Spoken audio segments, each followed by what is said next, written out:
ನಮಸ್ಕಾರ. ನಮ್ಮ ಹೆಸರು ರಮೇಶ್ ಎಚ್ ಅಂತ. ಶಿವಮೊಗ್ಗ ಜಿಲ್ಲೆ ಸಂಯೋಜಕರಾಗಿ ಕಾರ್ಯನಿರ್ವಹಿಸುತ್ತಿದ್ದು ದಿ ಓರಿಯೆಂಟಲ್ ಇನ್ಶೂರೆನ್ಸ್ ಕಂಪನಿ ಅನುಷ್ಠಾನಗೊಂಡಿದೆ ಪ್ರಧಾನಮಂತ್ರಿ ಫಸಲ್ ಬಿಮಾ ಯೋಜನೆ.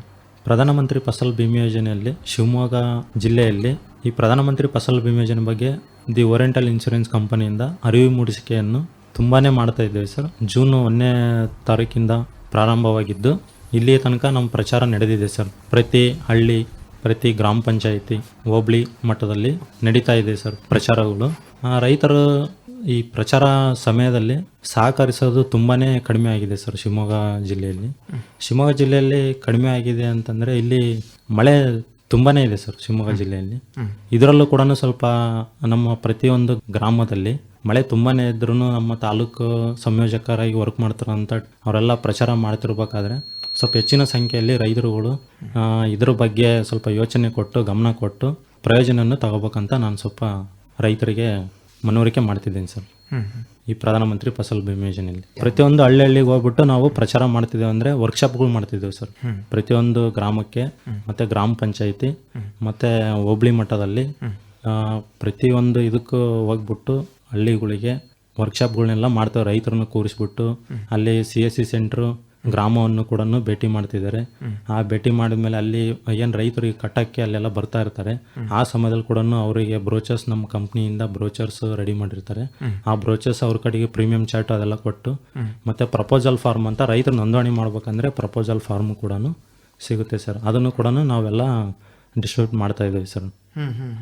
ಪ್ರೀಮಿಯಂ ಚಾರ್ಟು ಮತ್ತು ಪ್ರಪೋಸಲ್ ಫಾರ್ಮ್ಸ್ಗಳು ಅವ್ರು ಕಟ್ಟಬೇಕಂತಂದರೆ CSC ಸೆಂಟ್ರು ಗ್ರಾಮವನ್ನು ಬ್ಯಾಂಕ್, ಲೋನಿ ಫಾರ್ಮರ್ಸ್ ಆದರೆ ಬ್ಯಾಂಕ್ ಒಳಗೆ ಹೋಗಿ ನೋಂದಣಿ ಮಾಡಿಸ್ಬೋದು. ನಾನ್ ಲೋನಿ ಫಾರ್ಮರ್ಸ್ ಆದರೆ CSC ಸೆಂಟ್ರು ಗ್ರಾಮವನ್ನು ಹೋಗ್ಬೋದು ಸರ್, ಅಲ್ಲಿ ಹೋಗಿ ಕಟ್ಬೋದು. ನೆಕ್ಸ್ಟ್ ಈಗ ಪ್ರತಿಯೊಂದು ಈಗ ನಾವು ಫಾರ್ಮರ್ ಮೀಟಿಂಗ್ ಅದೆಲ್ಲ ಮಾಡ್ತಿರ್ಬೇಕಾದ್ರೆ ಸ್ವಲ್ಪ ಇಲ್ಲೆಲ್ಲ ರೈತರು ತುಂಬಾ ಕಡಿಮೆ ಇರ್ತಾರೆ ಸರ್ ಶಿವಮೊಗ್ಗ ಜಿಲ್ಲೆಯಲ್ಲಿ. ಇದೇ ರೈತರು ಸ್ವಲ್ಪ ಜಾಸ್ತಿ ಅವರು ಹೆಚ್ಚಿನ ಸಂಖ್ಯೆಯಲ್ಲಿ ಇದಕ್ಕೆ ಭಾಗವಹಿಸಿದಪ್ಪ ಅಂತಂದರೆ ನಮ್ಮ ತಾಲೂಕು ಸಂಯೋಜಕರಾಗಿ ಕೆಲಸ ಮಾಡ್ತಿರೋಂಥ ಅವ್ರಿಗೂ ಕೂಡ ಒಂದು ಖುಷಿ ವಿಚಾರನೂ ಆಗುತ್ತೆ ಸರ್. ಜಾಸ್ತಿ ಅಡಿಕೆ ಬೆಳೆ ಅಂತ ಹೇಳಿದ್ರೆ ಬಂದ್ಬಿಡ್ತಾರೆ, 20-30 ಜನ ಸೇರ್ಬಿಡ್ತಾರೆ. ಆದ್ರೆ ಬೇರೆ ಬೆಳೆಗೆ ಆಸಕ್ತಿ ತೋರಿಸೋದಿಲ್ಲ. ಈ ಶಿವಮೊಗ್ಗ ಜಿಲ್ಲೆಯಲ್ಲಿ ಶಿಕಾರಿಪುರ, ಸೊರಬ ತಾಲೂಕು ಸರ್, ಶಿವಮೊಗ್ಗ ತಾಲೂಕು, ಇವು 3 ತಾಲೂಕಿನಲ್ಲಿ ಹೆಚ್ಚಿನ ಸಂಖ್ಯೆಯಲ್ಲಿ ನೋಂದಣಿ ಮಾಡಿಸ್ತಾ ಇದ್ದಾರೆ. ಇನ್ನು ಬೇರೆ ತಾಲೂಕು ಕಂಪೇರ್ ಮಾಡಿದರೆ ಸರ್ ಭದ್ರಾವತಿ, ಹೊಸನಗರ, ತೀರ್ಥಹಳ್ಳಿ ಅಲ್ಲಿ ಜಾಸ್ತಿ ಇದ್ರ ಬಗ್ಗೆ ಗಮನ ಹರಿಸ್ತಿಲ್ಲ ಸರ್ ಪ್ರಧಾನಮಂತ್ರಿ ಫಸಲ್ ಬಿಮಾ ಯೋಜನೆ ಬಗ್ಗೆ. ಯಾಕೆ? ನೀರಾವರಿ ಇದ್ದಿದ್ದಕ್ಕೋಸ್ಕರನ ಇಲ್ಲ ತೋಟಗಾರಿಕೆ ಬೆಳೆ ಒಂದು ವ್ಯಾಮೋಹದಿಂದನ? ನೀರಾವರಿ ಇರೋದ್ರಿಂದ ಮತ್ತೆ ತುಂಬಾನೇ ಮಳೆನೂ ಕೂಡ ಆಗ್ತಾ ಇದೆ ಸರ್ ಶಿವಮೊಗ್ಗ ಜಿಲ್ಲೆ. ಮಲೆನಾಡು ಪ್ರದೇಶ ಅಂತಂದು ಇದು ಶಿವಮೊಗ್ಗ ಜಿಲ್ಲೆದು. ಹೇಗೆ ಈಗ ತೀರ್ಥಹಳ್ಳಿ, ಕೊಪ್ಪ ಈ ಕಡೆ ಯಾವ ರೀತಿಯಿಂದ ಪ್ರತಿಕ್ರಿಯೆ ಇದೆ? ತೀರ್ಥಹಳ್ಳಿ, ಆಮೇಲೆ ಸಾಗರ, ಸೊರಬ ಈ ಕಡೆ ಹೆಂಗಿದೆ? ಆ ಸೈಡು ಕೂಡ ತುಂಬಾ ಸರ್ ಕಡಿಮೆನೇ ಇದೆ ಸರ್. ಒಂದು 30-40% ಅಷ್ಟೇ ಫಾರ್ಮರ್ಸ್ ಇಂಟ್ರೆಸ್ಟ್ ತೋರಿಸ್ತಾ ಇದ್ದಾರೆ ಸರ್. ಇನ್ನೂ ಹೆಚ್ಚಿನ ಸಂಖ್ಯೆಯಲ್ಲಿ ನೋಂದಣಿ ಮಾಡಿಸ್ಬೇಕಂತ ಇದೆಲ್ಲ ಪ್ರಚಾರ ಎಲ್ಲ ನಮ್ದು ಬಹಳ ಮಾಡ್ತಾ ಇದ್ದೇವೆ ಸರ್ ನಮ್ಮ ಕಂಪನಿ ವತಿಯಿಂದ ಪ್ರಚಾರ. ಇದು ಯಾವ ಸಮಯದಲ್ಲಿ? ಈಗ ತಾವು ಹೇಳ್ತಾ ಇದ್ದೀರಿ ಅವರು ಪ್ರೀಮಿಯಂ ಕಟ್ಟಬೇಕಾದ್ರೆ ಗ್ರಾಮವನ್ನಲ್ಲಿ ಇದ್ದಾಗ ಕೂಡ ಹೋಗ್ತಾ ಇದ್ದೀವಿ ಅಂತ ಹೇಳ್ತಾರೆ. ಸೂಕ್ತ ಸಮಯ ಯಾವ್ದಂತ ಹೇಳ್ತೀರಾ? ಬೆಳಿಗ್ಗೆನಾ ಇಲ್ಲ ಸಂಜೆನಾ ಸರ್? ಅವರು ಯಾವಾಗ ಓಪನ್ ಸರ್? ಬೆಳಗ್ಗೆ ಗ್ರಾಮವನ್ನು ಈ ಸೇವಾ ಸಿಂಧು ಅದೆಲ್ಲ 10 ಗಂಟೆಯಿಂದ ಓಪನ್ ಆಗ್ತವೆ. ಅವ್ರವ್ರ ಗ್ರಾಮದಲ್ಲೇ ಇರುತ್ತೆ ಸರ್ CSC ಸೆಂಟ್ರು, ಸೇವಾ ಸಿಂಧು ಗ್ರಾಮವನ್ನು. ಮತ್ತೆ ನೈಟ್ ಈವ್ನಿಂಗ್ 9 o'clock ತನಕ, 9 ಗಂಟೆ ತನಕ ಓಪನ್ ಇರುತ್ತೆ. ಅಲ್ಲಿ ಹೋಗ್ಬಿಟ್ಟು ಕಟ್ಬೋದು ಸರ್ ಅವರು. ನೀವು ಅವರಿಗೆ ಅರಿವು ಮೂಡಿಸ್ತಕ್ಕಂಥ ಸಮಯ ಯಾವುದು ಸೂಕ್ತ ಅಂತ ಹೇಳ್ತೀರಾ? ಯಾವ ಸಮಯದಲ್ಲಿ ಅವರು ಸಿಗ್ತಾರೆ ರೈತರು ಸರ್? ಬೆಳಗ್ಗೆ ಸಿಗ್ತಾರೆ, ಈವ್ನಿಂಗ್ ಸಿಗ್ಬೋದು ಸರ್. ಮತ್ತೆ ಕೆಲಸ ಮುಗಿಸ್ಕೊಂಡು ಬಂದಿರ್ತಾರೆ. ಬೆಳಗ್ಗೆ ಸಮಯದಲ್ಲಾದ್ರೆ ಈಗ ಹಾಲಿನ ಡೈರಿ ಅಂತ ಬರ್ತಾವಲ್ಲ ಸರ್, ಈ KMF, ಅಲ್ಲಿ ಹಾಲು ಹಾಕಕ್ಕೆ ಬರ್ತಿರ್ತಾರೆ, ಅಂತ ಸಮಯದಲ್ಲೂ ಸಿಗ್ತಾರೆ. ಮತ್ತೆ ಈವ್ನಿಂಗ್ ಸಂಜೆ ಸಮಯದಲ್ಲಿ ಕೂಡ ಅದೇ ಟೈಮ್ಗೆ ಸಿಗ್ತಾರೆ. ಅದರ್ದನ್ ಮತ್ತೆ ಡೇ ಸಮಯದಲ್ಲಾದ್ರೆ ಹೊಲಕ್ಕೆ ಹೋಗೋದು, ಮಳೆ ಪ್ರಭಾವದಿಂದ ಹೊರಗಡೆ ಬರೋದು ಸ್ವಲ್ಪ ತುಂಬಾನೇ ಕಡಿಮೆ. ಅಲ್ಲ, ಯಾಕೆಂತಂದ್ರೆ ಸುಮಾರು ರೈತರು ಹೇಳ್ತಾರೆ ಸರ್, ನಾವು ಕಟ್ತಾ ಇದೀವಿ, ಬರೋದೇ ಇಲ್ಲ, ನಮಗೆ ಬಂದೇ ಇಲ್ಲ ಅಂತ ಹೇಳ್ತಾರೆ. ಆದ್ರೆ ಅವ್ರಿಗೆ ಗೊತ್ತಿಲ್ಲ ಇದು ಒಂದು ಏನು ಪ್ರೊಸೀಜರ್ ಇದೆ, ಈ ಒಂದು ಮಾನದಂಡಗಳು ಇದಾವೆ, ಪ್ರಾಪರ್ ಚಾನಲ್ ಇಂದ ಹೋಗ್ತಕ್ಕಂಥದ್ದು, ಒಂದು ಪ್ರಾಪರ್ ವೇ ಇಂದ ಹೋಗ್ತಕ್ಕಂಥದ್ದು ಅವ್ರಿಗೆ ಗೊತ್ತಿಲ್ಲ. ಹೇಗೆ ನೀವು ಅವರಿಗೆ ಸಮಜಾಯಿಸ್ತೀರಿ ಈ ಒಂದು ವಿಚಾರದಲ್ಲಿ? ಯಾರೋ ಒಬ್ರು ಸ್ವಲ್ಪ ಸಿಟ್ ಮಾಡ್ಕೊಂಡು ಬಂದಿರ್ತಾರೆ, ಏನ್ರಿ ಇವ್ರು ಬರೀ ಕಟ್ಸ್ಕೊಂತಾರೆ, ಏನು ಕೊಡೋದೇ ಇಲ್ಲ, ನಮ್ಗೆ ಬರೋದೇ ಇಲ್ಲ ಅಂತ. ಅವಾಗ ಹೇಗೆ ಅಂತ? ಅವಾಗ ಸರ್ ನಾವು ಈಗ ಪ್ರತಿ ಹಳ್ಳಿ ಗ್ರಾಮಗಳಲ್ಲಿ ಏನು ಮೀಟಿಂಗ್ ಮಾಡ್ತಾ ಇರ್ತಾವಲ್ಲ ಸರ್, ಆ ಸಮಯದಲ್ಲಿ ಈ ಪ್ರಧಾನಮಂತ್ರಿ ಫಸಲ್ ಬಿಮಾ ಯೋಜನೆ ಬಗ್ಗೆ ಯಾವ ಥರ ಅವರು ಪರಿಹಾರ ನಷ್ಟವನ್ನು ತೆಗೆದುಕೊಳ್ಳಬೇಕು ಅಂತ ಅಂದ್ಬಿಟ್ಟು ಆ ಗೈಡ್ಲೈನ್ಸ್ ಇದೆ ಸರ್.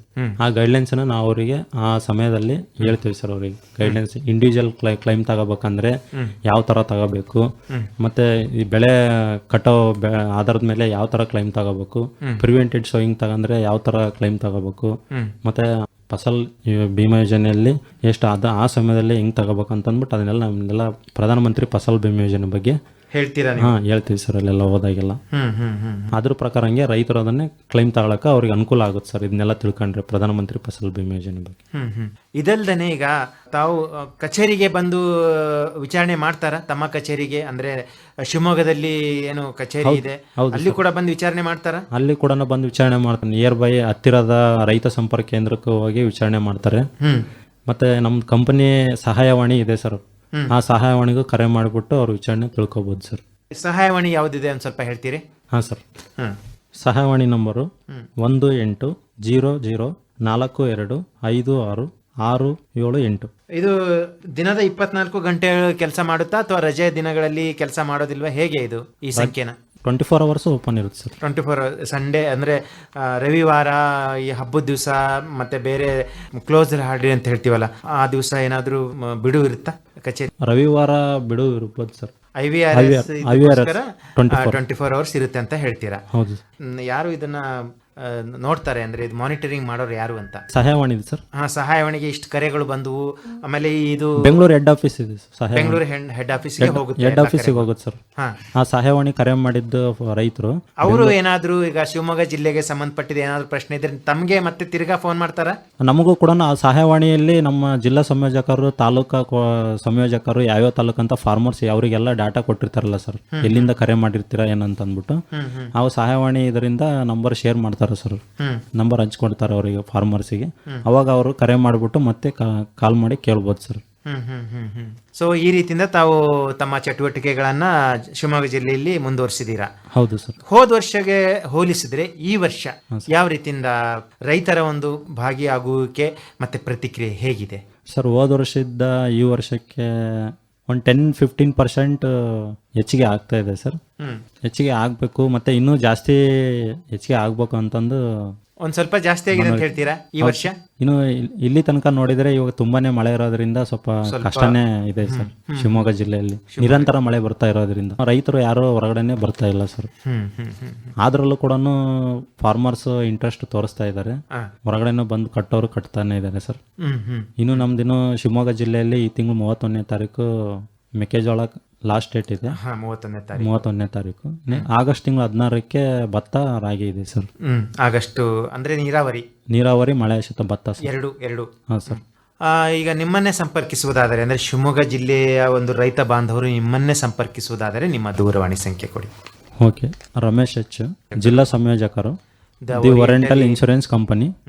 ದೂರವಾಣಿ ಸಂಖ್ಯೆ 9774442928. ಇದು ಬೆಳಿಗ್ಗೆ 10 ಗಂಟೆಯಿಂದ ಸಂಜೆ 5 ಗಂಟೆ ಒಳಗಾಗಿ ಅಂತ ಹೇಳ್ತೀರಾ ಕರೆ ಮಾಡೋದಾದ್ರೆ? ಸರ್ ಇದು ಕೂಡ 24 hours. ಯಾವಾಗಾದ್ರೂ ಕರೆ ಮಾಡಬಹುದು ಸರ್. ಧನ್ಯವಾದ ರಮೇಶ್ ಅವರೇ. ಇದುವರೆಗೆ ತಾವು ಶಿವಮೊಗ್ಗ ಜಿಲ್ಲೆಯಲ್ಲಿ ದಿ ಓರಿಯೆಂಟಲ್ ಇನ್ಶೂರೆನ್ಸ್ ಕಂಪನಿಯಿಂದ ಯಾವ ರೀತಿಯಿಂದ ರೈತ ಬಾಂಧವರಲ್ಲಿ ಬೆಳೆ ವಿಮೆ ಕುರಿತು ಅರಿವು ಮೂಡಿಸ್ತಾ ಇದ್ದೀರಾ, ಕಾರ್ಯಕ್ರಮಗಳನ್ನ ಹಮ್ಮಿಕೊಂಡಿದ್ದೀರಾ ಅನ್ನೋದನ್ನ ಸಂಕ್ಷಿಪ್ತವಾಗಿ ನಮ್ಮ ಕೇಳುಗರಿಗೆ, ಅದರಲ್ಲಿ ಶಿವಮೊಗ್ಗ ಜಿಲ್ಲೆಯ ರೈತ ಬಾಂಧವರಿಗೆ ತಾವು ತಿಳಿಸ್ಕೊಟ್ಟಿದ್ದೀರಾ. ಅದರಲ್ಲಿ ವಿಶೇಷವಾಗಿ ಕೃಷಿ ಬೆಳೆಗಳ ಒಂದು ವಿಮೆ ಕುರಿತು ತಾವು ತಿಳಿಸ್ಕೊಟ್ಟಿದ್ದೀರಾ. ಭದ್ರಾವತಿ ಆಕಾಶವಾಣಿ ಕೇಂದ್ರದಿಂದ ತಮಗೆ ಮತ್ತೊಮ್ಮೆ ಧನ್ಯವಾದ ಹಾಗೂ ನಮಸ್ಕಾರ. ನಮಸ್ಕಾರ. ರೈತ ಬಾಂಧವರೇ ಹಾಗೂ ಕಿಸಾನ್ ವಾಣಿ ಕೃಷಿ ರಂಗ ಕಾರ್ಯಕ್ರಮ ಕೇಳುಗರೆ, ಇವತ್ತು ನನ್ನ ಜೊತೆ ಮುಜಾಮಿಲ್ ಅವರಿದ್ದಾರೆ. ಇವರು ಚಿಕ್ಕಮಗಳೂರು ಮತ್ತು ದಾವಣಗೆರೆ ಜಿಲ್ಲೆಯ ಸಂಯೋಜಕರಾಗಿ ಕಾರ್ಯನಿರ್ವಹಿಸ್ತಾ ಇದ್ದಾರೆ. ಜೊತೆಗೆ ರಾಜ್ಯದ ಒಂದು ಸಂಯೋಜಕರಾಗಿ ಕೂಡ ಇವರು ಕಾರ್ಯನಿರ್ವಹಿಸ್ತಾ ಇದ್ದಾರೆ. ಈಗ ಪ್ರಥಮವಾಗಿ ನಾವು ಭದ್ರಾವತಿ ಆಕಾಶವಾಣಿಯಿಂದ ಇವರಿಗೆ ಸ್ವಾಗತ ಕೋರುತ್ತಾ, ನಮಸ್ಕಾರ ಸರ್. ನಮಸ್ಕಾರ ಸರ್. ಈಗ ಏನು ಈ ಒಂದು ಜಿಲ್ಲೆಗಳಲ್ಲಿ ಅಂದರೆ ಚಿಕ್ಕಮಗಳೂರು ಜಿಲ್ಲೆ ಮತ್ತೆ ದಾವಣಗೆರೆ ಜಿಲ್ಲೆಯಲ್ಲಿ ಯಾವ ರೀತಿಯಿಂದ ಇವರು ಬೆಳೆ ವಿಮೆ ಕುರಿತು ಓರಿಯೆಂಟಲ್ ಇನ್ಶೂರೆನ್ಸ್ ಕಂಪನಿಯಿಂದ ಅರಿವು ಮೂಡಿಸ್ತಾ ಇದ್ದಾರೆ, ಜೊತೆಗೆ ಇದರ ಬಗ್ಗೆ ಅವರು ಅಭಿಯಾನ ಹಮ್ಮಿಕೊಂಡಿದ್ದಾರೆ ಅಂತ ಅನ್ನೋದು ಇವರಿಂದನೇ ತಿಳಿದುಕೊಳ್ಳೋಣ. ಹೇಳಿ ಮುಜಾಮಿಲ್ ಅವರೇ. ಸರ್ ನಮಸ್ಕಾರ. ಎಲ್ಲ ರೈತ ಬಾಂಧವರಿಗೂ ನಮಸ್ಕಾರ. ನನ್ನ ಹೆಸರು MD ಮುಜಾಮಿಲ್ ಅಂತೇಳಿ. ನಾನು ರಾಜ್ಯ ಸಂಯೋಜಕರಾಗಿ ಕಾರ್ಯನಿರ್ವಹಿಸ್ತಾ ಇದ್ದೀನಿ. ನಮ್ಮ ಒಂದು ಇನ್ಶೂರೆನ್ಸ್ ಕಂಪನಿಯ ಮುಖ್ಯ ಉದ್ದೇಶ ಬೆಳೆಯ ಭದ್ರತೆಯಿಂದ ರೈತನ ಸಮೃದ್ಧತೆ ಅಂತೇಳಿ. ನನ್ನ ರೈತ ಬಾಂಧವರಲ್ಲಿ ಕೇಳಿಕೊಳ್ಳುವುದೇನೆಂದರೆ, ಕರ್ನಾಟಕ ರೈತ ಸುರಕ್ಷಾ ಪ್ರಧಾನಮಂತ್ರಿ ಫಸಲ್ ಭೀಮಾ ಯೋಜನೆಯನ್ನು 2025-26 ಮುಂಗಾರು ಹಂಗಾಮಿನಲ್ಲಿ ಕರ್ನಾಟಕ ರಾಜ್ಯದ 12 ಜಿಲ್ಲೆಗಳಲ್ಲಿ ನಮ್ಮ ಓರಿಯೆಂಟಲ್ ಇನ್ಶೂರೆನ್ಸ್ ಕಂಪನಿ ಸಂಸ್ಥೆ ವತಿಯಿಂದ ಅನುಷ್ಠಾನ ಮಾಡಲಾಗಿದೆ. ಈ ಯೋಜನೆಗಳಲ್ಲಿ ಪಾಲ್ಗೊಳ್ಳಲು ರೈತರು ಏನು ಮಾಡಬೇಕಂದ್ರೆ, ಬೆಳೆ ಸಾಲ ಪಡೆದ ಹಾಗೂ ಪಡೆಯದ ರೈತರಿಗೆ ಯೋಜನೆಯಡಿ ಭಾಗವಹಿಸುವುದು ಐಚ್ಛಿಕವಾಗಿರುತ್ತದೆ. ರೈತರು ಬೆಳೆಯ ನೋಂದಣಿಗಾಗಿ ವಿಮಾ ಕಂತನ್ನು ಕಟ್ಟಿ ಪಾಲ್ಗೊಳ್ಳಲು ಹತ್ತಿರವಿರುವ ಬ್ಯಾಂಕ್, ಸಾಮಾನ್ಯ ಸೇವಾ ಕೇಂದ್ರ, ಕರ್ನಾಟಕ ವನ್ ಕೇಂದ್ರ, ಗ್ರಾಮ ವನ್ ಕೇಂದ್ರವನ್ನು ಸಂಪರ್ಕಿಸಬಹುದು. ರೈತರು ನಿಗದಿತ ನಮೂನೆಯ ಅರ್ಜಿಯನ್ನು ಪೂರ್ಣವಾಗಿ ಭರ್ತಿ ಮಾಡಬೇಕು. ಜಮೀನು ಹೊಂದಿರುವುದಕ್ಕೆ ದಾಖಲೆಗಳಾದ ಪಹಣಿ, ಪಾಸ್ ಪುಸ್ತಕ, ಆಧಾರ್ ಪ್ರತಿ ಇತ್ಯಾದಿ ನೀಡಬೇಕು. ಬೆಳೆಗೆ ನಿಗದಿಪಡಿಸಿರುವ ವಿಮಾ ಕಂತನ್ನು ಭರಿಸಿ ಬೆಳೆ ವಿಮೆಗೆ ನೋಂದಾಯಿಸಬಹುದು. ರೈತರು ಬೆಳೆ ವಿಮೆ ನೋಂದಣಿಗೆ ಕಡ್ಡಾಯವಾಗಿ ಫ್ರೂಟ್ ಐಡಿ ಹೊಂದಿರಬೇಕು. ಈ ಫ್ರೂಟ್ ಐಡಿಯನ್ನು ನಿಮ್ಮ ಹತ್ತಿರದ ರೈತ ಸಂಪರ್ಕ ಕೇಂದ್ರದಲ್ಲಿ ಸಂಪರ್ಕಿಸಿದರೆ ನಿಮಗೆ ಫ್ರೂಟ್ ಐಡಿ ಮಾಡಿಕೊಡಲಾಗುತ್ತದೆ. ಭೂಮಿಯು ಬಾಡಿಗೆಗೆ ಅಥವಾ ಗುತ್ತಿಗೆ ಇದ್ದಲ್ಲಿ ಪೂರಕ ದಾಖಲೆಗಳು: ಬಿತ್ತನೆ, ನಾಟಿ ವೈಫಲ್ಯ, ಮಧ್ಯಂತರ ಬೆಳೆ ನಷ್ಟ ಮತ್ತು ಇಳುವರಿ ಕೊರತೆ, ಸ್ಥಳೀಯ ವಿಪತ್ತುಗಳು, ನೈಸರ್ಗಿಕ ವಿಕೋಪ, ಪ್ರತಿಕೂಲ ಹವಾಮಾನದಿಂದ ಇಳುವರಿ ನಷ್ಟ ಹಾಗೂ ಕಟಾವು ನಂತರದ ನಷ್ಟಗಳನ್ನು ಪರಿಗಣಿಸಲಾಗುತ್ತದೆ. ಸ್ಥಳೀಯ ವಿಪತ್ತುಗಳಡಿ ಬೆಳೆ ನಷ್ಟಕ್ಕೆ ಕಾರಣಗಳು: ಬೆಳೆ ಮುಳುಗಡೆ, ಭೂಕುಸಿತ, ಆಲಿಕಲ್ಲು ಮಳೆ, ಚಂಡಮಾರುತ. ಈ ಅವಘಡಗಳು ಸಂಭವಿಸಿದ 72 ಗಂಟೆಯೊಳಗೆ ಬೆಳೆ ನಷ್ಟಕ್ಕೆ ಸಂಬಂಧಿಸಿದ ಮಾಹಿತಿ ನೀಡುವುದು. ಈ ಒಂದು ಅವಘಡ ಸಂಭವಿಸಿದ 72 ಗಂಟೆ ಒಳಗಾಗಿ ನಿಮಗೆ ಈಗ ನೀಡುತ್ತಿರುವ ದೂರವಾಣಿ ಸಂಖ್ಯೆಗೆ ಕರೆ ಮಾಡಿ ನಿಮ್ಮ ದೂರನ್ನು ದಾಖಲಿಸಬಹುದು. ದೂರವಾಣಿ ಸಂಖ್ಯೆ 1800425667. ಇನ್ನೊಮ್ಮೆ ಹೇಳ್ತಾ ಇದ್ದೀನಿ, 1800425667. ನಾನು ನಮ್ಮ ಚಿಕ್ಕಮಗಳೂರು ಜಿಲ್ಲೆಯಲ್ಲಿ ಇಂದಿನ ವರ್ಷಕ್ಕೆ ನಾವು ಈಗ ನೋಡಿದರೆ ಸುಮಾರು ಜನ ತೋಟಗಾರಿಕೆ ಬೆಳೆಗೆ ವಿಮೆಯನ್ನು ಮಾಡಿಸ್ತಿದ್ದಾರೆ.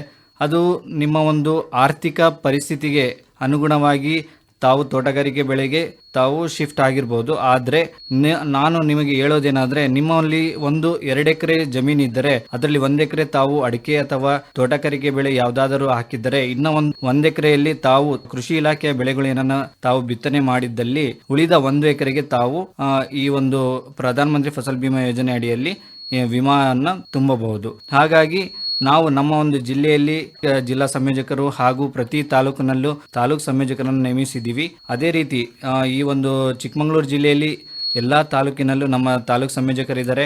ಅವರು ಪ್ರತಿದಿನ ತಮ್ಮ ಒಂದು ತಾಲೂಕಿನಲ್ಲಿ ಬರುವಂತಹ ಗ್ರಾಮ ಪಂಚಾಯತಿ ವ್ಯಾಪ್ತಿನಲ್ಲಿ ಪ್ರತಿ ಹಳ್ಳಿಗಳಿಗೂ ಭೇಟಿ ಮಾಡಿ ಅಲ್ಲಿ ಏನು ಹಾಲಿನ ಕೇಂದ್ರ ಇದೆ ಅಲ್ಲಿ ನಮ್ಮ ಒಂದು ಪ್ರಧಾನಮಂತ್ರಿ ಫಸಲ್ ಬಿಮಾ ಯೋಜನೆಯ ಕುರಿತಾಗಿ ಪಾಂಪ್ಲೆಟ್ಸ್ ಅನ್ನು ಅಂಟಿಸಿರ್ತಾರೆ. ದಯವಿಟ್ಟು ತಾವು ಅದನ್ನೆಲ್ಲ ಗಮನಿಸಬೇಕು. ಅದೇ ರೀತಿ ನಮ್ಮ ಒಂದು ಏನು ತಾಲೂಕು ಸಂಯೋಜಕರು ಗ್ರಾಮ ವ್ಯಾಪ್ತಿನಲ್ಲಿ, ಪಂಚಾಯತಿ ವ್ಯಾಪ್ತಿನಲ್ಲಿ ಪ್ರಧಾನಮಂತ್ರಿ ಫಸಲ್ ಬಿಮಾ ಯೋಜನೆ ಪಾಠಶಾಲಾ ಅಂತೇಳಿ ಕಾರ್ಯಕ್ರಮನ ಹಮ್ಮಿಕೊಳ್ತಾ ಇದ್ದಾರೆ. ಸೊ ಅದ್ರ ಸಂಬಂಧ ತಮ್ಮ ಹತ್ತಿರವಾದಂತಹ ಗ್ರಾಮ ಪಂಚಾಯತಿಗೆ ಭೇಟಿ ನೀಡಿ ಗ್ರಾಮ ಪಂಚಾಯತಿ ಅಧಿಕಾರಿಗಳಿಗೆ ಮಾಹಿತಿ ಕೇಳಿದರೆ ಅವ್ರು ತಮಗೆ ತಿಳಿಸ್ತಾರೆ ಯಾವತ್ತು ಬರ್ತಾರೆ ನಮ್ಮ ಅಧಿಕಾರಿಗಳು ಅಂತ. ತಾವೆಲ್ಲರೂ ಪಾಲ್ಗೊಂಡು ಈ ಒಂದು ಯೋಜನೆಯ ಏನು ಅನುಕೂಲ ಇದೆ ಅದ್ರ ಬಗ್ಗೆ ಮಾಹಿತಿ ಪಡ್ಕೊಂಡು ಇದರ ಅನುಕೂಲ ತಾವೆಲ್ಲ ಪಡ್ಕೋಬೇಕಾಗಿ ಕೇಳ್ಕೊಳ್ತಾ ಇದ್ದೀನಿ. ಅದೇ ರೀತಿ ನಮ್ಮ ಒಂದು ತಾಲೂಕು ಸಂಯೋಜಕರು ಪ್ರತಿಯೊಂದು ಗ್ರಾಮವನ್ನು, ಕಂಪ್ಯೂಟರ್ ಸೆಂಟರ್, ಅದೇ ರೀತಿ ಬ್ಯಾಂಕ್ಗಳಲ್ಲಿ ಈ ಒಂದು ಅರ್ಜಿ ನಮೂನೆಯನ್ನು ಕೊಟ್ಟಿರ್ತಾರೆ. ತಾವುಗಳು ಯಾವುದೇ ರೀತಿ ಶುಲ್ಕ ಪಾವತಿಸದೆ ಅವರ ಹತ್ರ ಅರ್ಜಿಯನ್ನು ಪಡೆದುಕೊಂಡು ತಮ್ಮ ಒಂದು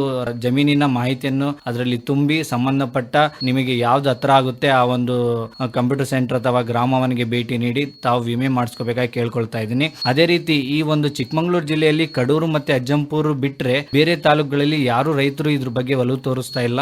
ನಾನು ಅವರಿಗೆ ನನ್ನ ಒಂದು ವೈಯಕ್ತಿಕವಾಗಿ ಅವರ ಕೇಳ್ಕೊಳ್ಳೋದೇನು ಅಂದರೆ, ದಯವಿಟ್ಟು ತಾವು ಯಾವ ರೀತಿ ತಮ್ಮ ಒಂದು ವೆಹಿಕಲ್ಗೆ, ವಾಹನಗಳಿಗೆ ಇನ್ಶೂರೆನ್ಸ್ ಮಾಡಿಸ್ತೀರಾ ಅದೇ ರೀತಿ ತಾವು ಬೆಳೆದಂಥ ಬೆಳೆಗಳಿಗೆ ಇದು ವಿಮಾ ಮೊತ್ತ ಏನು ಜಾಸ್ತಿ ಇರೋದಿಲ್ಲ, ತುಂಬ ಕಡಿಮೆ ಇರುತ್ತೆ. ತಮ್ಮ ಒಂದು ವದಂತಿ ಕೇವಲ 2% ಇರುತ್ತೆ. ಹಾಗಾಗಿ ತಾವು ಈ ಒಂದು ವಿಮೆಯನ್ನು ಮಾಡಿಸ್ಬೇಕಾಗಿ ಕೇಳ್ಕೊಳ್ತಾ ಇದ್ದೀನಿ. ಈ ಸಲ ನನ್ನ ಒಂದು ಗಮನಕ್ಕೆ ಬಂದ ಮಾಹಿತಿ ಏನು ಅಂದರೆ, ಚಿಕ್ಕಮಗಳೂರು ಜಿಲ್ಲೆಯಲ್ಲಿ ಪ್ರತಿಯೊಂದು ತಾಲೂಕಿನಲ್ಲೂ ಈ ಸಲ ಭತ್ತ ಬೆಳೆಗೆ ಕೆಲವು ರೈತರು ಒಲವು ತೋರಿಸ್ತಾ ಇದ್ದಾರೆ. ತಾವು ಬೆಳೆದಂತಹ ಭತ್ತಗಳಿಗೆ ದಯವಿಟ್ಟು ವಿಮೆನ ಮಾಡಿಸಿ ತಾವು ನಿಶ್ಚಿಂತವಾಗಿರ್ಬೋದು. ಯಾವುದೇ ರೀತಿ ಹವಾಮಾನ ವೈಪರೀತ್ಯ ಆದ್ರೂ ತಮ್ಮ ಒಂದು ಸಪೋರ್ಟಿಗೆ ನಮ್ಮ ಒಂದು ವಿಮಾ ಕಂಪನಿ ನೆರವಾಗಿ ಇರುತ್ತೆ ಅಂತೇಳಿ ನಾನು ಕೇಳ್ಕೊಳ್ತಾ ಇದ್ದೀನಿ. ನನ್ನ ಚಿಕ್ಕಮಗಳೂರು ಜಿಲ್ಲೆಯ ರೈತ ಬಾಂಧವರು ದಯವಿಟ್ಟು ತಮ್ಮ ಹತ್ತಿರದ ಕಂಪ್ಯೂಟರ್ ಸೆಂಟರ್ಗೆ ಭೇಟಿ ನೀಡಿ ಅಥವಾ ಬ್ಯಾಂಕಿಗೆ ಭೇಟಿ ನೀಡಿ ಸಂಬಂಧಪಟ್ಟ ತಮ್ಮ ಬೆಳೆದಂತಹ ಬೆಳೆಗಳಿಗೆ ಇನ್ಸೂರೆನ್ಸ್ ಮಾಡಿಸ್ಬೇಕಾಗಿ ಕೇಳ್ಕೊಳ್ತಿದ್ದೀನಿ.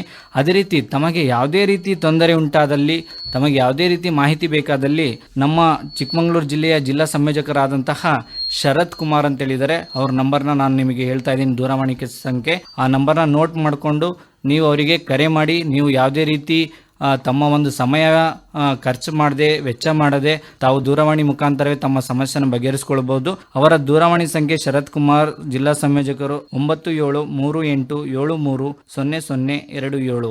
ಅದೇ ರೀತಿ ನನ್ನ ಒಂದು ದಾವಣಗೆರೆ ಜಿಲ್ಲೆಯ ಜಿಲ್ಲಾ ರೈತ ಬಾಂಧವರಿಗೆ ಕೇಳ್ಕೊಳ್ಳೋದೇನೆಂದ್ರೆ, ನಮ್ಮ ಒಂದು ದಾವಣಗೆರೆ ಜಿಲ್ಲೆಯಲ್ಲಿ ಸುಮಾರು ಈಗ ಇಷ್ಟು ದಿನ ನಾವು ನೋಡಿದಂತ ಮಾಹಿತಿ ಪ್ರಕಾರ, ಪಡೆದಂತ ಮಾಹಿತಿ ಪ್ರಕಾರ, ಜಗಳೂರು ತಾಲೂಕಿನಲ್ಲಿ ಅತಿ ಹೆಚ್ಚು ರೈತರು ವಿಮೆಯನ್ನ ಪಾವತಿಸ್ತಾ ಇದ್ದಾರೆ, ವಿಮೆಯ ಒಂದು ಪ್ರಯೋಜನ ಪಡ್ಕೊಳ್ತಾ ಇದ್ದಾರೆ. ನಾನು ಉಳಿದಂಥ ತಾಲೂಕು ರೈತ ಬಾಂಧವರಲ್ಲಿ ಕೇಳ್ಕೊಳ್ಳೋದೇನೆಂದರೆ, ತಾವು ಬೆಳೆದಂತಹ ಬೆಳೆಗಳಿಗೆ ಈ ಒಂದು ವಿಮೆಯನ್ನು ಮಾಡಿಸಿ ಇದರ ಒಂದು ಪ್ರಯೋಜನ ಪಡ್ಕೊಳ್ಳಿ ಅಂತೇಳಿ ಕೇಳಕ್ಕೆ ಬಯಸ್ಕೊತಿದ್ದೀನಿ.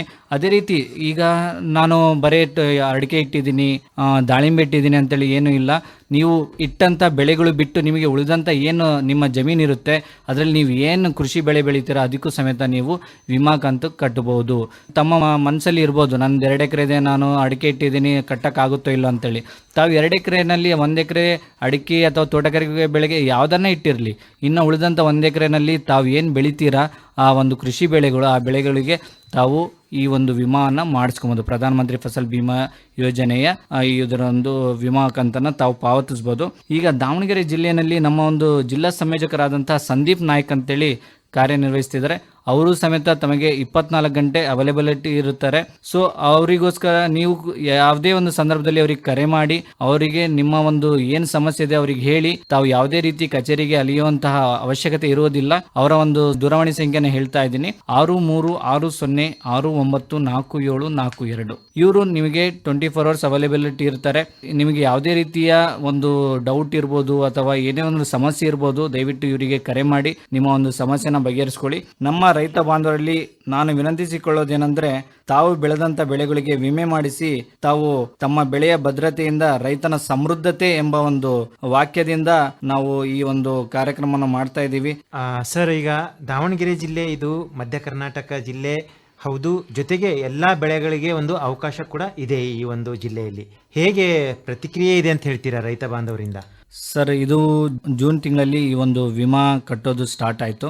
ಸೊ ಈ ಒಂದು ವಿಮಾ ನೋಟಿಫಿಕೇಶನ್ ಸ್ಟಾರ್ಟ್ ಆದಾಗ್ಲಿಂದ ನಮ್ಮ ಒಂದು ದಾವಣಗೆರೆ, ಚಿಕ್ಕಮಗಳೂರು ಜಿಲ್ಲೆಗಳಲ್ಲಿ ಮಳೆಯ ಒಂದು ಸೀಸನ್ ಸ್ಟಾರ್ಟ್ ಆಯಿತು.